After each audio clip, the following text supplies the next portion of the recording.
राम आए, शबरी बोली और कुछ नहीं है मेरे पास। ये बेर मेरे यज्ञ हैं, ये बेर मेरे योग हैं, ये बेर मेरे तप हैं, ये बेर मेरी प्रतीक्षा है, मेरा मन का है महाराज। ये बेर मेरे ऊपर हुई गुरु कृपा है। रोज मैंने तोड़े नहीं है, आहुति की है। और प्रतीक्षा, क्या अद्भुत वर्णन किया है महर्षि वाल्मीकि ने। लगभग 83 साल, 5 साल से 88 वर्ष तक शबरी दरवाजे पे आई। क्या यही है क्या? किसी के आने की खनक आती तो शबरी के कान खड़े हो जाते। मेरे गुरुदेव ने कहा है तो राम जरूर आएंगे। छोटी सी शबरी थी, महर्षि मतंग के आश्रम में गई। बच्चे खेल रहे थे। एक मतंग के आश्रम में बहुत सारे बेर के पेड़ लगे थे। एक लड़के ने एक पेड़ की डाली नीचे करी। शबरी ने अपने हाथ से उस पेड़ की डाली को पकड़ा। लड़के ने भी पकड़ रखा था और तोड़ तोड़ के बेर खा रही थी। उसी समय हल्ला मचा, बाबा आ गया, बाबा आ गया, बाबा आ गया, भागो भागो भागो। बच्चा खेल करते हैं, सब बच्चे भागे, वो भी भागा। जैसे लड़के ने डाली छोड़ी, शबरी हल्की फुल्की थी, एकदम डाली ऊपर गई, शबरी लटक गई उस पर। सब भाग गए। बाबा भीतर आया, शबरी फूट फूट कर रोती थी। बाबा ने डाली नीचे करके खड़ा किया। रोती शबरी बोली, बाबा ये सब बच्चे आए थे, मैं उनके साथ खेलती खेलती आ गई, मैं तो केवल बेर खाने आई थी। महर्षि मतंग ने उसमें वो देख लिया जो वो खुद नहीं देख पा रही थी।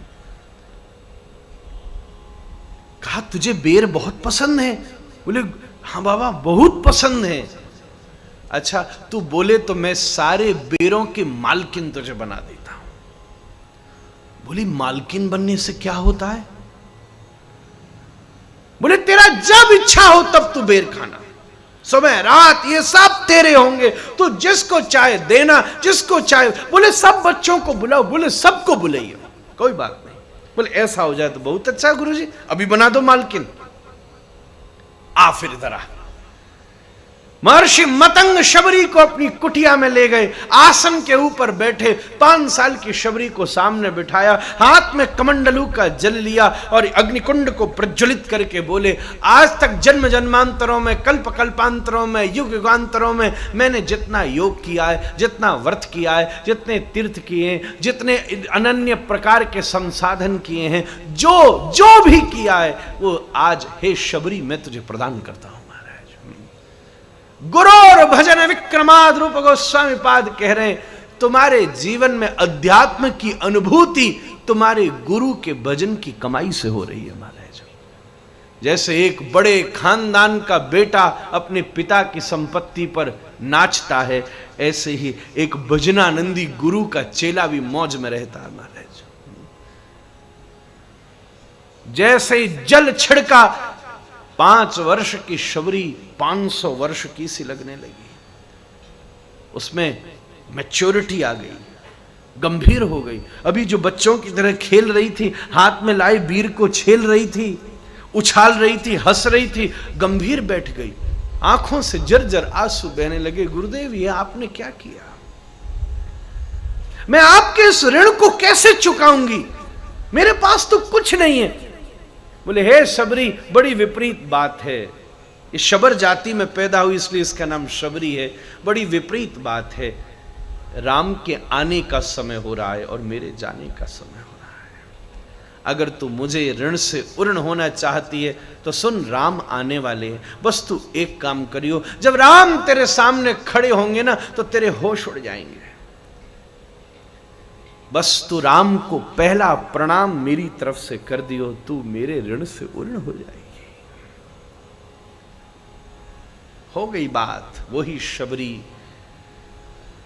रोज बेर तोड़ती, रोज रास्ते के ऊपर फूल लगाती, रोज बाहर थोड़ी सी चौक पूर देती और द्वार के चौखट पर टिककर खड़ी होकर ताकती रहती। आए, यही है क्या?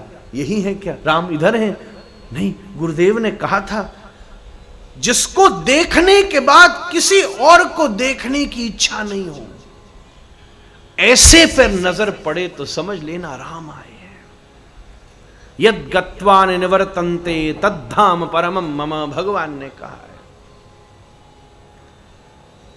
खड़ी खड़ी खड़ी खड़ी सब। एक दिन उसकी, अब मैं फिसल गया रामायण की तरफ महाराज, और ऐसी फिसलाहट कथा को सुख देती है महाराज। कोई बच्चा गिर जाए तो घर के बड़े ताली बजाते हैं, भागवत से रामायण और रामायण से भागवत फिसल जाओ तो वक्ता का श्रृंगार हो जाता है महाराज। एक दिन राम सामने आ गए, कांपते हाथों से बोली ठहरो ठहरो, भीतर भागी। गुरुदेव का आसन लगा हुआ था, प्रणाम किया, उनकी पादुकाओं को अपने माथे के ऊपर रखा और चलती हुई द्वार के ऊपर आकर बोली, हे रघुपुंगव सूर्यवंश शिरोमणि आदि पुरुष भगवान श्री राम, मैं इस आश्रम का अधिपति महर्षि मतंग आपका स्वागत करता है।